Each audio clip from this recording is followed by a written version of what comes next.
Hyderabad RTC cross road వద్ద ఉద్రిక్తత నెలకొంది. ఇవాళ మాజీ సీఎం కేసీఆర్ పుట్టినరోజు సందర్భంగా ముషీరాబాద్ నియోజకవర్గంలోని పలు ప్రాంతాల్లో బీఆర్ఎస్ నేతలు ఏర్పాటు చేసిన ఫ్లెక్సీలను జీహెచ్ఎంసీ సిబ్బంది తొలగించారు. దీంతో బీఆర్ఎస్ నేతలు ఆర్టీసీ క్రాస్ రోడ్ వద్ద ఆందోళనకు దిగారు. ఫ్లెక్సీలను తొలగించిన వారిపై చర్యలు తీసుకోవాలని డిమాండ్ చేశారు. అనంతరం ఆర్టీసీ క్రాస్ రోడ్ నుంచి హైడ్రో ఆఫీస్ కు బయలుదేరిన బీఆర్ఎస్ నేతలను పోలీసులు అడ్డుకున్నారు.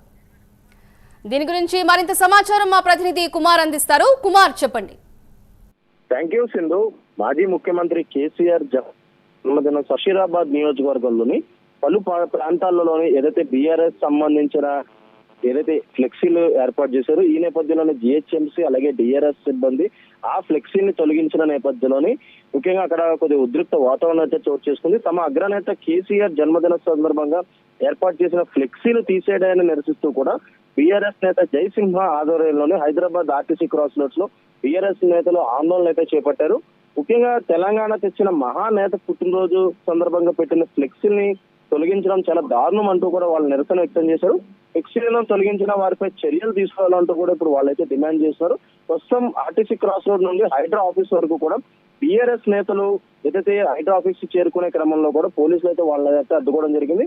ప్రస్తుతం పోలీసులకి అలాగే బీఆర్ఎస్ నేతలకు సంబంధించి వాగ్వాదం చోటు చేసుకున్న నేపథ్యంలోని అక్కడ ఉద్రిక్త వాతావరణం చోటు చేసుకుంది. ముఖ్యంగా కేసీఆర్ పుట్టినరోజు కాబట్టి పలు చోట్ల అంటే హైదరాబాద్ లోని పలు ప్రాంతాల్లోని ఈ రకంగా ఫ్లెక్సీలు అయితే ఏర్పాటు చేస్తున్నారు. ఈ ఫ్లెక్సీని జిహెచ్ఎంసీ అలాగే డిఆర్ఎస్ సిబ్బంది అంటే తమకున్న లిమిట్స్ పర్మిట్ లోని ఏదైతే అక్రమంగా పెడుతున్న ఫ్లెక్సీలు అన్నింటినీ కూడా తొలగిస్తున్నారు. ఈ నేపథ్యంలో ఇటు కేసీఆర్ జన్మదిన ఫ్లెక్సీలు కూడా తొలగించడంతో కూడా జయసింహ ఆధ్వర్యంలోని ఏదైతే ఆందోళన చేపట్టారు ఏదైతే ఈ ఫ్లెక్సీలు తొలగించిన వారిపై చర్యలు తీసుకోవాలంటూ కూడా వాళ్ళైతే డిమాండ్ చేస్తున్న పరిస్థితి అయితే ఉంది సింధు.